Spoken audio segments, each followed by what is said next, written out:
So guys good morning. তো দেখুন আজকে আমি চিংড়ি মাছের মালাইকারি নিয়ে চলে এসেছি। তো কেমন করে বানাবো সেটা আমি আপনাদেরকে দেখাবো। তো এখানে দেখুন চিংড়ি মাছগুলো সব রেডি করে রাখা হয়ে গেছে, সব সুন্দর করে ছাড়িয়ে পরিষ্কার করা হয়ে গেছে।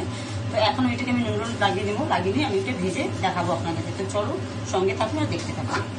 আমার কড়াইটা গরম হয়ে গেছে, আমি তেল দিয়ে দিলাম, সর্ষের তেল প্রায় গরম হয়ে গেছে। আমি তেলটাকে একটু এইভাবে করে নেবো, তাহলে কি আনবে না।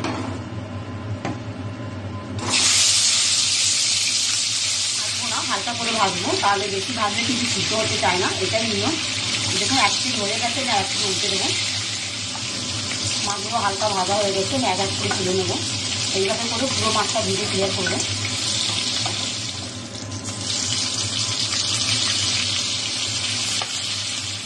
দেখুন আমি বেশি উপকরণ নিচ্ছি না, মানে বেশি মশলা নিচ্ছি না। আপনারা দেখতেই পাচ্ছেন আমি কতটা মশলাটা আপনাদের সামনে দেখিয়েছি। দুটো টমেটো, ছোট ছোট 4-5টা পেঁয়াজ আর এইটুকু সামান্য রসুন নিচ্ছি। এইটা দিয়ে কিন্তু আমি বানিয়ে দেখাবো। বারবার বলছি চিংড়ি মাছগুলো হালকা করে ভাজতে হবে, তাহলে ভালো সিদ্ধ হবে। আর বেশি কড়া ভাজলে কিন্তু সিদ্ধ হতে চায় না, কেন বয়স্ক লোকরা খাবে বুঝতেই পারছেন। তো আমাকে সেইভাবে প্রসেস করে বানাতে হবে। দেখুন আমি মশলা কেটে নিয়েছি, পেঁয়াজ, টমেটো আর রসুন, এটা আমি পুরো পেস্ট করে নেবো। পেস্ট করে আমি দেখাচ্ছি আপনাদের। দেখুন আমার পুরো চিংড়ি মাছটা কিন্তু ভাজা কমপ্লিট হয়ে গেছে।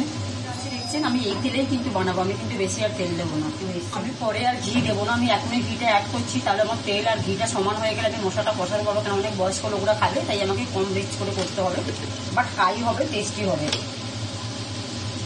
1 চামচ ঘি।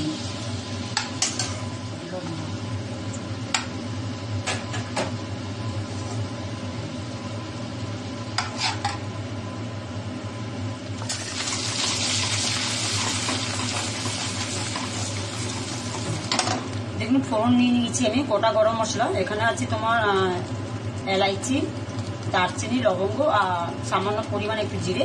এটা ফোড়ন দিয়ে দেবো আমি। সবসময় ফোড়নটা ভালোভাবে হয়ে গেলে তখনই আপনারা মশলা দেবেন, তাহলে কিন্তু তরকারি ভীষণ টেস্ট হয়। মানে যে কোনো রান্না কিন্তু খুব ভালো টেস্ট হয়, এটা আমরা সবাই জানি, যারা আমরা এই লাইনে আছি বা যারা রান্না করে। ফোড়নটা আমার হয়ে গেছে, আমি যে মশলাটা আপনাদেরকে দেখালাম সেটা আমি অ্যাড করলাম।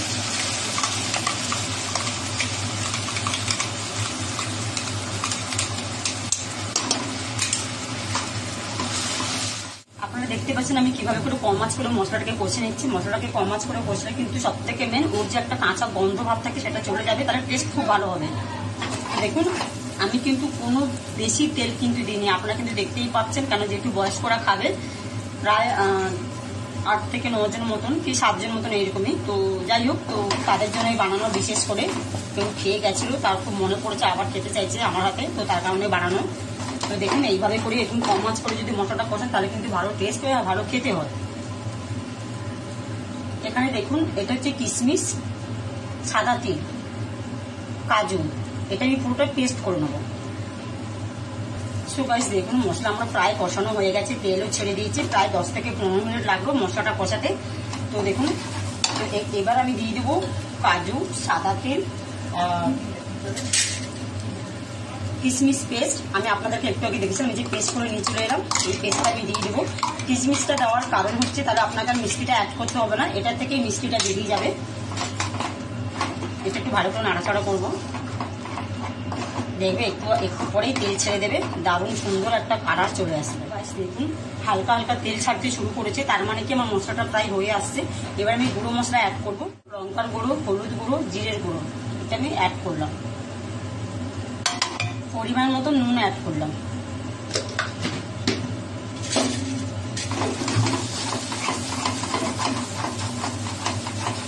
কেমন দেখতে লাগছে, ওয়াও!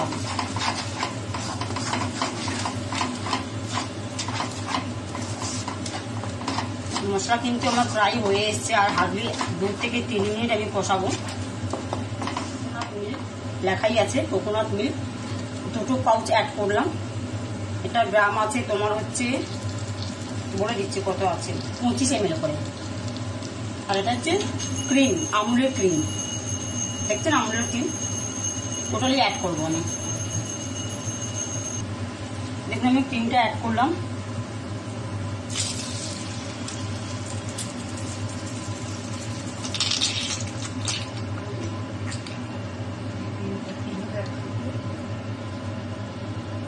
আমি বেশিটা দেবো না, কেন পুরোটা দেবো না, কেন বয়স্ক লোকরা খাবে বুঝতেই পারছেন। তো এখান থেকে আমি একটু বাঁচিয়ে রেখেছি, নেক্সট টাইম যদি আমি কিছু বানাই তো সেখানে অ্যাড করবো। দেখে নিচ্ছি আমি ক্রিমটা অ্যাড করলাম। ক্রিমটা অ্যাড করার পরে কিন্তু আপনাকে বেশ কিছুক্ষণ চালাতে হবে, নাহলে কিন্তু ক্রিমটা ফেটে যাবে।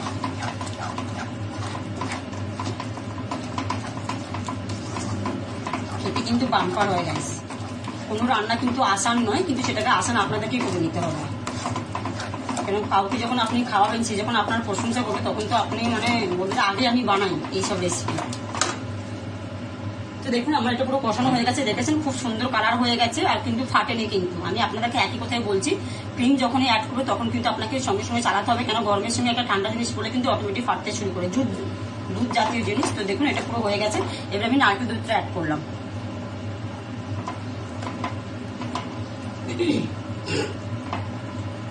গ্যাসটা কম করেই রাখবেন, মানে লো আছে। কেমন লাগছে? ও ভাবুন কত বছর আগে আমার হাতে খেয়েছে, তার ঠিক মনে আছে আমাকে। আর এখন বয়স হয়েছে, আন্টি বলছে এখন মনে হয় মারা যাবে তাকে। তো যাই হোক, এটা আমার প্রায় হয়ে এসছে। আমি এর মধ্যে চিংড়ি মাছটা অ্যাড করলাম এক এক করে। বাবা মুখে খুলে যাবে।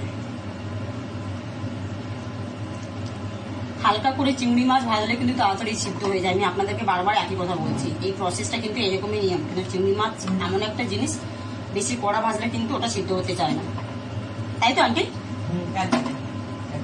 আন্টিও সেম কথাই বললাম, তাও আমি আমার এক্সপিরিয়েন্সে বললাম, তাও আমি আন্টিকেও একবার জিজ্ঞেস করলাম।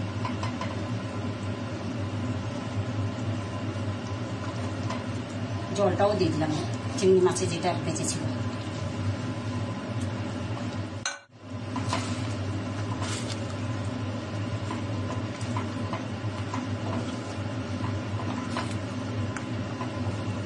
আমি কিন্তু ঢাকা দেবো না, কিন্তু এটা আমার কম আছেই হবে, কারণ ঢাকা দিলে কিন্তু ছাড়া ছাড়া ভাবটা একটা হয়ে যাবে, তো সেটা আমি করবো না। তো গাইস আমার চিংড়ি মাছের মালাইকারি এখন কমপ্লিট হয়ে গেছে। তো আমি এখন অন্য বাড়িতে যাবো, তো আমি আন্টিকে টেস্ট করলাম। আন্টি বললো দারুণ হয়েছে, মিষ্টি মিষ্টি সব ঠিক করে দেওয়া হয়েছে। এবার আপনারা যে যেমন খাবে সে সেইভাবে দেবে।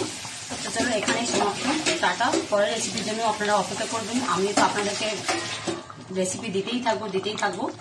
তো চলো এখানে সমাপ্ত, টাটা। আন্টিকে দেখাতেও নাই।